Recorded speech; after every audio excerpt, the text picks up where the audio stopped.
예수님께서 본격적인 공생애를 시작하기에 앞서 마지막 준비 단계를 거치십니다. 바로 마귀의 시험이죠. 그런데 이 시험은 주님께서 하나님의 뜻 가운데 주님이 주도하여 받은 시험입니다. 1절에 보니까 성령에게 이끌리어라고 기록을 하고 있습니다. 주님은 이 마귀의 시험을 적극적으로 통과하고 있는 것입니다. 이 마귀의 시험이 필요한 겁니다. 시험을 통과해야만 합니다. 이것이 우리에게 주는 아주 중요한 교훈이 있지요. 우리도 예수님처럼 온전한 사명자의 삶을 살기 위해서 마귀의 시험을 통과해야 한다는 것입니다.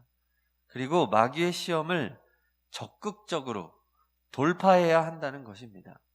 누구도 이 마귀의 시험을 안 당할 수 있는 사명자는 이 마귀의 시험을 반드시 당하기 때문에 적극적으로 이 시험을 돌파해야 된다, 이것입니다. 세 가지 시험이지요. 첫 번째는 육체적인 시험입니다. 우리 3절 다시 한번 읽겠습니다. 3절 시작. 시험하는 자가 예수께 나와서 내가 만일 하나님의 아들이거든 명하여 이 돌들로 떡덩이가 되게 하라. 아멘. 40일을 굶주리셨습니다. 성령께서 그렇게 하셨죠. 잘했습니다. 그렇다면 이제 다 마친 후에 돌이 떡덩이가 되게 하는 것이 뭐가 그렇게 큰 잘못입니까? 그래서 마귀가 예수님에게 시험하기를 하나님의 아들이잖아. 그렇다면 아들이라면 배고프니까 이 정도는 해서 먹을 수 있는 것 아니니? 누구를 피해를 주는 것입니까? 하나님의 아들인데요. 모든 것이 가능한데요. 우리도 세상을 살아가다 보면 이런 육체적인 욕구들이 있습니다. 그리 대단한 욕망은 아닙니다. 다른 사람에게 피해 주는 거 아닙니다. 먹고 사는 문제, 또 어느 정도의 대가, 이런 겁니다. 하나님을 위해 하나님의 뜻 가운데 성실하게 살아가다 보니까 또 인간적인 필요가 있는 것이죠. 그때 마귀가 우리를 시험하는 것입니다. 사명자에게 시험을 합니다. 너 이 정도 수고했잖아. 그렇다면 이런 기본적인 욕구는 채울 수 있는 거 아니야? 라고 하는 것이죠. 사람은 다 보상을 기대합니다. 나 나름 최선을 다하고 고생하고 노력하고 희생하면 당연히 요 정도는 최소한 요 정도는 보상받아야 되는 것 아닌가 싶습니다. 그런데 내 생각과 다를 때 그것이 우리에게 참 아쉬움을 줍니다. 내가 왜 이런 대우를 받아야 되나? 내가 아주 기본적인 거 요구하는 것인데, 이런 생각이 듭니다. 나의 반응이 정당하다고 생각합니다. 그런데 그러한 것들이 아무것도 아닌 너무나 자연스럽고 당연한 것이라 할지라도 돌이 떡덩이 되게 하려는 사탄의 유혹일 수 있다는 것입니다. 사탄의 유혹은 절대로 쉬운 시험은 아닙니다. 굉장히 강력한 것입니다. 돌이 떡덩이가 되게 하라는 마귀의 유혹에는 그 담겨져 있는 아주 중요한 메시지가 있습니다.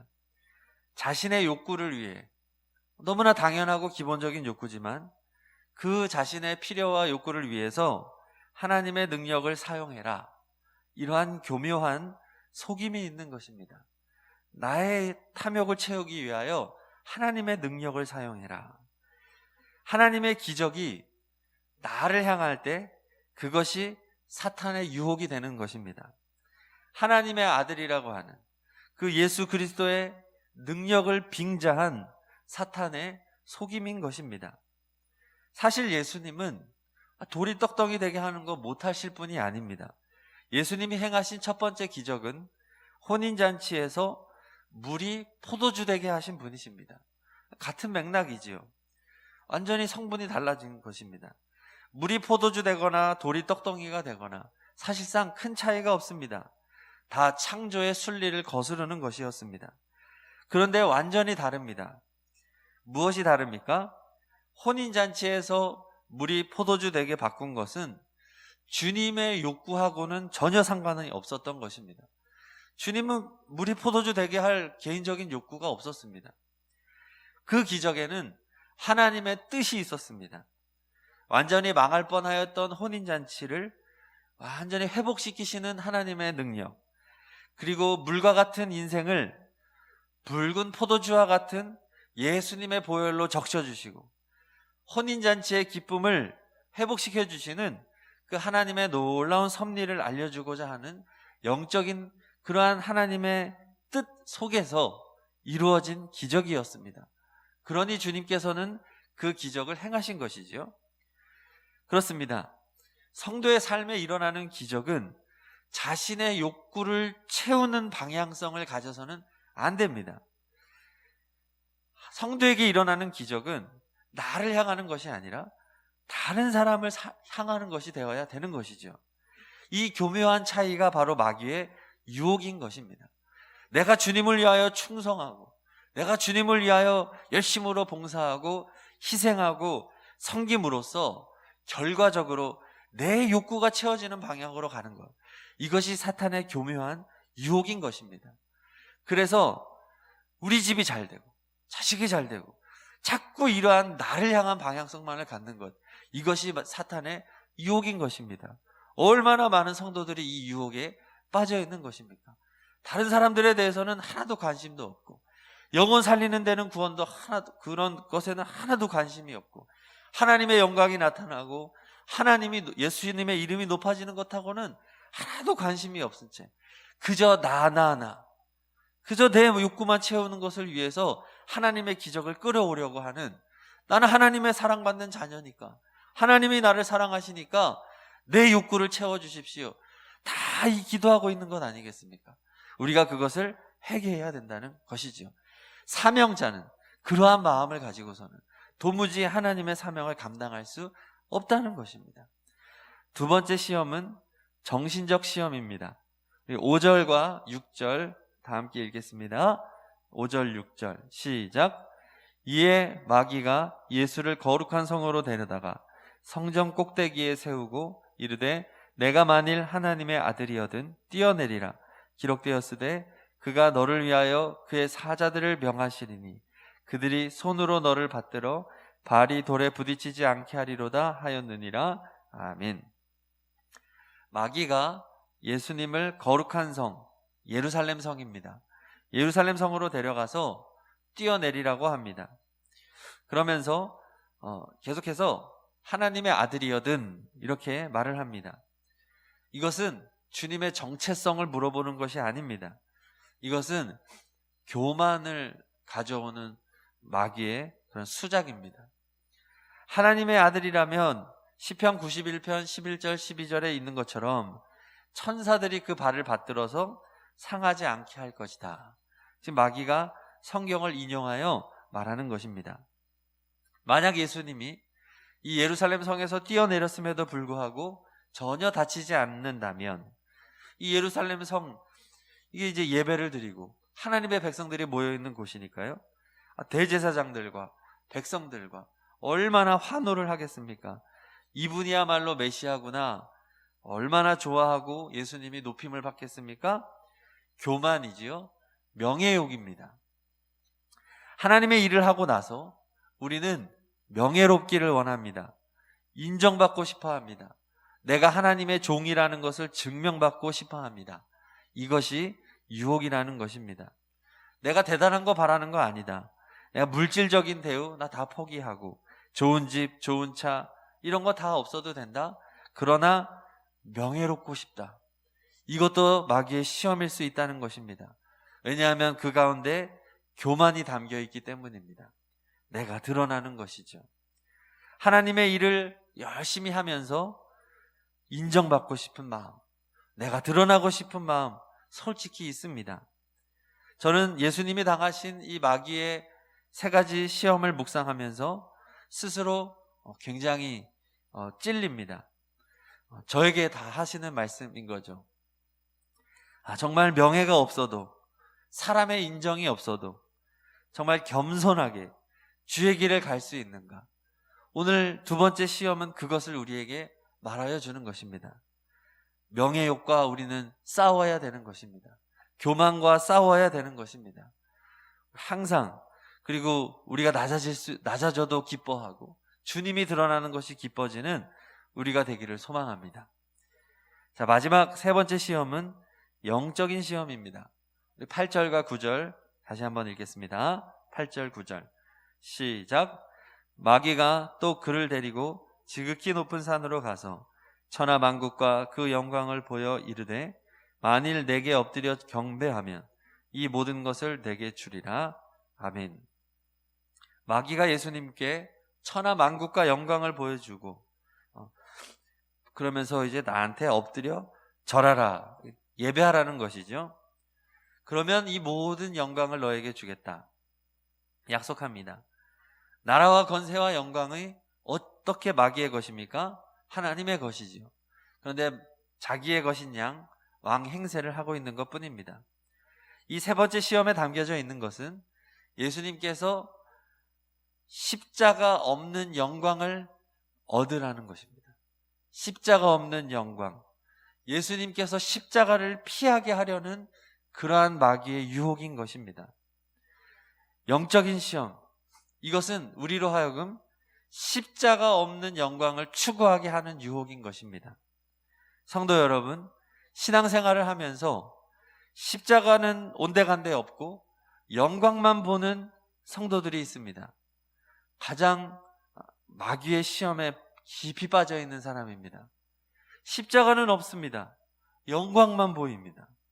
이러면 절대로 온전한 사명자의 길을 갈 수가 없습니다. 자기가 지어야 할 십자가, 그것은 없는데 영광만을 원하는 것입니다. 결과만을 원하는 것입니다. 성공하고 합격하고 취직하고 결혼하고 돈 많이 벌고 이러한 것들만을 원하는 것이죠. 그것을 위해서 신앙을 이용하는 것입니다. 십자가 없는 영광, 이것이야말로 사탄의 강력한 영적 유혹임을 기억하시기를 바랍니다. 오늘 주님은 우리에게 물어보십니다. 오늘 찬양했었죠? 461장 십자가를 질 수 있나? 주가 물어보실 때 주님은 날마다 우리에게 물어보십니다. 십자가를 질 수 있느냐? 그래서 세 가지 시험을 다 이 맥락에서 해석할 수 있습니다. 십자가를 질 수 있겠니? 너의 기본적인 삶의 욕구, 먹고 사는 것, 그것마저 채워지지 않아도 십자가를 질 수 있겠니? 너의 이름이 높아지지 않고 명예롭지 않고 억울하고 정말 속상하고 사람들이 너를 인정하지 않고 고난과 고통과 아픔과 그러한 과정을 갖는다 할지라도 십자가를 질 수 있겠니? 사명을 위해서, 나를 위해서 십자가를 질 수 있겠니? 우리 주님이 오늘도 우리에게 물어보시는 줄로 믿습니다. 이 질문에 아멘으로 응답하기를 소망합니다. 우리 성도들은 온전한 사명자의 길을 가기 위하여 이 세 가지 시험을 반드시 넘어가야 됩니다. 예수님은 어떻게 넘어갔습니까? 하나님이 나의 주인이라고 고백하며 자신은 없고 오직 하나님을 향하는 방향성을 가지고 이 시험들을 이겼지요. 4절 뭐라고 대답하십니까? 사람이 떡으로만 살 것이 아니요 하나님의 입으로부터 나오는 말씀, 모든 말씀으로 산다. 하나님의 말씀만 바라보지 않습니까? 떡을 바라보지 않고 하나님의 말씀을 바라보게 합니다. 7절 주 너의 하나님을 시험하지 말라. 하나님은 주인이시다. 하나님은 왕이시다. 이 고백을 주님은 가지고 있는 것입니다. 하나님의 왕되심, 주인되심을 인정하며 살아가라. 10절 주 너의 하나님께 경배하고 다만 그를 섬겨라. 왕 되신 하나님을 섬기고 예배하는 것만이 내가 할 일이다. 하나님의 말씀에 순종하고 그를 섬기는 것이 내가 하는 일이다. 나의 시선은 오직 하나님께 가 있노라. 주님은 이렇게 오직 하나님을 자신의 주인으로, 아버지이시지만 우리 주님은 여기서 아버지 하나님이라고 하지 않습니다. 철저하게 종이 되어서 하나님께 순종하는 모습으로 마귀의 시험을 이기고 있는 것입니다. 우리도 예수님과 같이 주님을 본받아 마귀의 시험을 적극적으로 부딪히고, 참 어려운 시험이지요. 육체적, 정신적, 영적으로 우리의 육신의 욕구, 기본적인 욕구, 또 어느 정도의 그런 명예, 그리고 그렇게 주님의 뜻 가운데 그렇게 헌신하고 살아가면서도 내가 기대하는 그러한 영광, 이 모든 것도 다 버릴 수 있는 우리가 되기를 소망합니다. 이 말씀 붙잡고 기도하십니다. 마귀의 시험은 결국 하나님을 향하는 시선을 막아버립니다. 나만 바라보고 나만 생각하게 만듭니다. 내 욕구만 바라보게 만들고 나의 명예, 나의 영광만 보게 합니다. 예수님께서는 그 모든 것을 다 이기시고 오직 하나님만 바라봅니다. 하나님의 말씀만, 하나님의 명예만, 하나님의 영광만 바라보며 십자가의 길을 가기로 끝까지 결단하고 그렇게 십자가의 길을 끝까지 가셨습니다. 마귀의 시험을 이기셨습니다. 우리도 그렇게 주님의 길을 걸어가며 승리하기를 소망합니다. 이 말씀 붙잡고 주여 3번 부르짖고 합심으로 기도하십니다. 주여, 주여, 주여. 하나님 아버지 감사합니다. 오늘도 우리를 불러주시고 인도하여 주시는 은혜 감사합니다. 주님, 마귀는 나의 욕구를 위해서 하나님의 능력을 사용하라고 합니다. 내가 잘되고 내가 명예로워지고 내가 복받고 내가 나만 바라보게 만듭니다. 내 명예, 나의 이름, 하나님, 이러한 교만의 모습을 교묘하게 미혹하며 하나님으로부터 멀어지게 하고 주님을 거슬러 범죄하게 만듭니다. 하나님, 오늘도 마귀의 유혹을 깨닫게 하옵소서. 내 마음속에서 일어나는 잘못된 마귀가 주는 생각들을 분별하게 하옵소서. 오직 하나님의 영광을 위하여, 하나님의 이름을 위하여, 하나님의 나라를 위하여 나는 없고 나는 죽고 오직 예수님만, 오직 하나님만 높임을 받는 그러한 성도의 삶을, 사명자의 삶을 살아가는 우리가 되기를 원합니다. 아버지 하나님, 역사하여 주시옵소서. 하나님, 용서하여 주시옵소서. 나를 위하여 살았습니다. 내 욕구를 위해 살았습니다. 내 이름 드러나는 것을 위해 살았습니다. 잘했다고 칭찬받고 인정받고 아버지, 그것을 위해 살았습니다. 하나님, 용서하여 주시옵소서. 나의 교만을 용서하여 주옵소서. 하나님의 영광이 아니라 나의 잘남을 위해서 살았습니다. 아버지, 주님을 위하여 헌신한다고 하였으나 그것은 방향성이 때때로 잘못되었음을 고백합니다. 용서하여 주시옵소서. 용서하여 주시옵소서. 육신의 욕구를 위해서 살았습니다. 아버지, 용서하여 주시옵소서. 그 모든 것들을 이겨내기를 원합니다. 아버지 하나님, 십자가 없는 영광을 기대했습니다. 용서하여 주시옵소서. 오늘도 내가 지고 가야 할 십자가를 지고 믿음의 길을 끝까지 걸어가는 우리가 되기를 원합니다.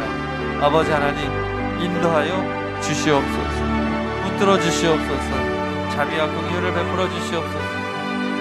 아버지 하나님, 우리는 하나님의 종인데 하나님, 종으로서의 사명을 잘 감당하는 우리가 되기를 원합니다.